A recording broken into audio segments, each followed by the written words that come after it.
یکم محرم الحرام یہ حضرت عمر رضی اللہ تعالی عنہ کی شہادت کا دن بھی ہے، تو اس حوالے سے ان کی شان، ان کی شہادت کا واقعہ جو یکم محرم الحرام کو شہید کیے گئے، اس حوالے سے میں چاہوں گا کچھ بیان فرما دیں۔ حضرت عمر رضی اللہ تعالی عنہ اسلام کے دوسرے خلیفہ ہیں۔ صدیق اکبر رضی اللہ تعالی عنہ کے بعد حضرت عمر رضی اللہ تعالی عنہ کے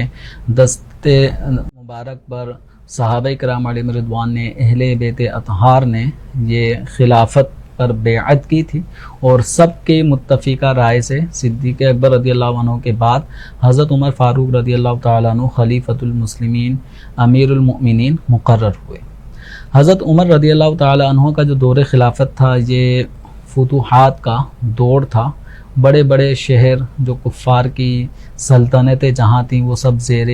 نگوں ہوئیں، اور اسلامی لشکر کو فتوحات حاصل ہوئیں، اور اسلامی جو علم ہے اسلام کا پرچم وہ دور دور تک پھیلنا شروع ہو گیا۔ تو کفار کو اسلام کا یہ پھیلنا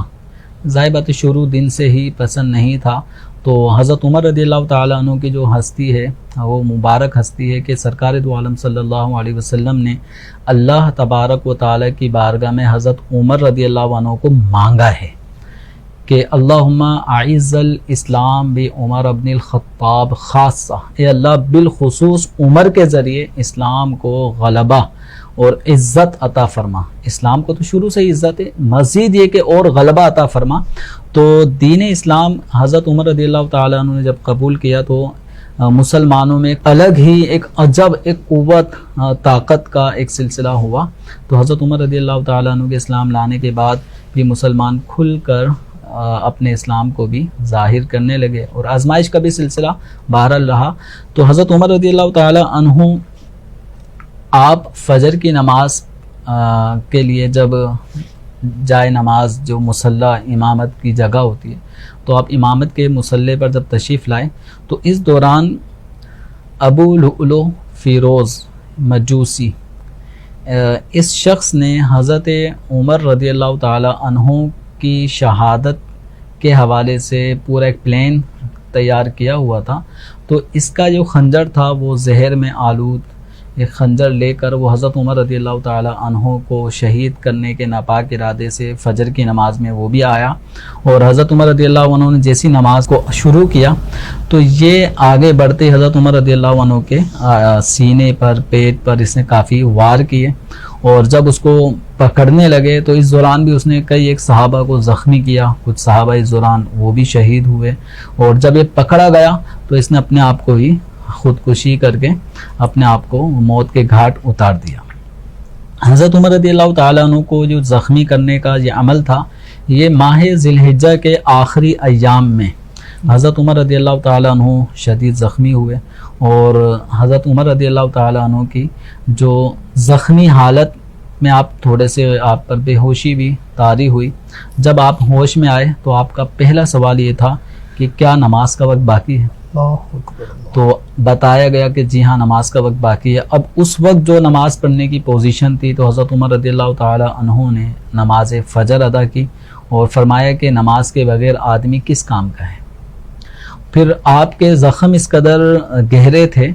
کہ حضرت عمر رضی اللہ عنہ کو کوئی لیکوڈ شے یعنی جیسے دودھ وغیرہ اس طرح کی کوئی چیز آپ کو پلائی جاتی تو وہ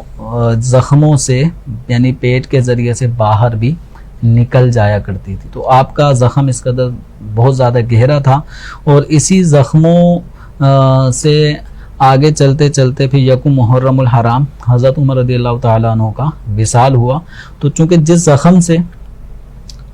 جس زخم کی وجہ سے آپ کا وصال ہوا ہے تو وہ ایک غیر مسلم کی طرف سے آپ پر وار ہوا تھا، قاتلانہ حملہ تھا، تو یہ شہادت کا ایک سبب بنا، اور ان کی شہادت کی نبی پاک صلی اللہ علیہ وآلہ وسلم نے پہلے ہی پیشن گوئی ارشاد فرما دی تھی جب احد پہاڑ پر نبی کریم رؤوف الرحیم صلی اللہ علیہ وسلم حضرت ابو بکر صدیق، حضرت عمر، حضرت عثمان غنی رضی اللہ تعالی عنہم اجمعین کے ساتھ جب جبل احد پر تشریف لے گئے تو جبل احد میں ایک لرزہ طاری ہوا، زلزلہ آیا، جس کو ہم عشق کی زبان میں یہ کہیں گے کہ اتنی مقدس ہستیوں کو اپنے دامن میں دیکھ کر وہ جبل احد خوشی سے پھولے نہیں سما رہا تھا، ہلنے لگا، وزن میں آ گیا، تو آپ صلی اللہ علیہ وسلم نے فرمایا اثبت احد، اے احد ٹھہر جا، تجھ پر ایک نبی ہیں، تجھ پر ایک صدیق ہیں اور 2 شہید ہیں۔